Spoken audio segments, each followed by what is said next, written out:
আজি 10 ডিসেম্বৰ আজিৰ দিনটোতে 1979 চনত শহীদ খৰ্গেশ্বৰ তালুকদাৰে নিজৰ তেজেৰে অসম মাতৃৰ চৰণ ধুৱাইছিলে। অসম আন্দোলনৰ 855 গৰাকী শহীদৰ প্ৰতি শ্ৰদ্ধা জনাই ভাৰতীয় জনতা পাৰ্টি আৰু যুৱ মৰ্চাই প্ৰতি বছৰে শহীদ দিৱস পালন কৰে। জামুগুৰিত য'ত নেকি 17 গৰাকী শহীদে অসম মাতৃৰ তেজেৰে চৰণ ধুৱাইছিল, তেনে পবিত্ৰ আৰু ঐতিহাসিক স্থানত এই বছৰৰ শহীদ দিৱস আমি পালন কৰিলোঁ। মই অসমবাসী ৰাইজক অসম আন্দোলনৰ যি মূল ভেটি আত্মনিৰ্ভৰশীল অসম, স্বাৱলম্বী অসমৰ যি কল্পনা আছিল, সেই কল্পনাক বাস্তৱত ৰূপায়িত কৰাৰ বাবে আহ্বান জনাম। অসমৰ যুৱক সমাজক কপালৰ ঘামেৰে পৰিশ্ৰম কৰি অসমখনক সুজলা সুফলা কৰি গঢ়ি তুলিবৰ বাবে আহ্বান জনাম।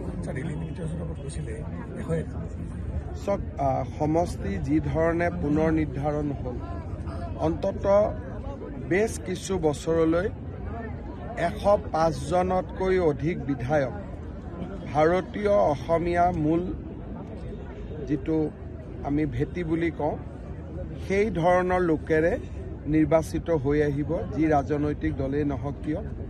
আৰু ই আমাৰ কাৰ্যকালৰ এক উচ্চতম সফলতা আছিলে যে আজি আমি অসমখনক কিছু বছৰৰ বাবে আমাৰ ৰাজনৈতিক স্বাৰ্থ যাতে সুৰক্ষিত হৈ থাকিব পাৰে, তাক আমি সম্পূৰ্ণৰূপে নিশ্চিত কৰিব পাৰিছিলোঁ। আৰু সমষ্টিৰ পুনৰ নিৰ্ধাৰণ প্ৰক্ৰিয়াই অসমীয়াৰ আৰু ভাৰতীয় ৰাজনৈতিক অধিকাৰ সুৰক্ষিত কৰিলে। এতিয়া আমি অৰ্থনৈতিক অধিকাৰ সুৰক্ষিত কৰাৰ বাবে আগবাঢ়িব লাগে।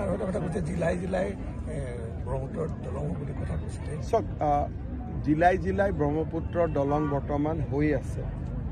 তিনিচুকীয়াত ঢলা শদিয়া, ডিব্ৰুগড়ত বগীবিল, যোৰহাট মাজুলীৰ ওপৰত, গোলাঘাটত গোলাঘাট নুমলীগড়ৰ মাজেদি সুৰংগ, তাৰপিছত নগাঁও কলীয়া ভোমোৰা, তাৰপিছত মৰিগাঁও, দৰং আৰু মৰিগাঁৱৰ মাজত এখন দলং আমি এই বছৰৰ ভিতৰতে 25ত আমি কৰিব গৈ আছোঁ। তাৰপিছত মঙলদৈত নাৰেংগী কুৰুৱা, কামৰূপ মেট্ৰত গুৱাহাটী উত্তৰ গুৱাহাটী, কামৰূপ ৰুৰেলত পলাশবাৰী শুৱালকুছি, গোৱালপাৰা ধুবুৰী। প্ৰতিখন জিলাতে খালি শিৱসাগৰ জিলা বাদ পৰি আছে। শিৱসাগৰ দিচাংমুখ টেকেলিফুটাত আৰু এটা পৰিকল্পনা আছে, কিন্তু এতিয়াও সেই পৰিকল্পনাটো ধৰাতলত অহা নাই। অসমত বিজেপি চৰকাৰে জিলাই জিলাই ব্ৰহ্মপুত্ৰৰ ওপৰত দলং, জিলাই জিলাই মেডিকেল কলেজ, জিলাই জিলাই বিশ্ববিদ্যালয়।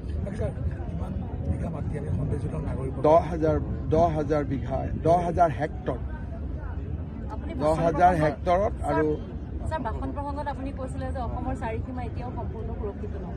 অসমৰ চাৰিসীমা সুৰক্ষিত নহয়, কাৰণ আমি ঐতিহাসিকভাৱে বাংলাদেশৰ আমি সীমাত আছোঁ, ঐতিহাসিকভাৱে আমি ম্যানমাৰৰ সীমাত আছোঁ, ঐতিহাসিকভাৱে আমি পশ্চিমবংগৰ সীমাত আছোঁ, ঐতিহাসিকভাৱে আমাৰ নিজৰ 12খন জিলাত অসমীয়া সংখ্যালঘু। গতিকে অসমীয়াই সুৰক্ষিত হ'বৰ কাৰণে ইজৰাইলৰ দৰে দেশৰ বুৰঞ্জীৰ পৰা আমি শিকিব লাগিব যে কেনেকৈ জ্ঞান, বিজ্ঞান, প্ৰযুক্তি আৰু অদম্য সাহসেৰে চাৰিওফালে শত্ৰুৱে আৱগুৰি থকাৰ পিছতো ইজৰাইল কেনেকৈ এখন শক্তিশালী ৰাষ্ট্ৰ হৈছে।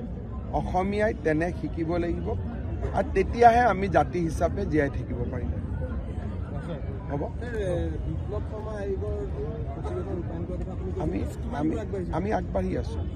এইবাৰ বিধানসভাতে কিছু তাৰ ৰূপ আমি দেখা পাম, আৰু সেই দিশত আমি পূৰ্ণ গতিত আগবাঢ়ি আছোঁ।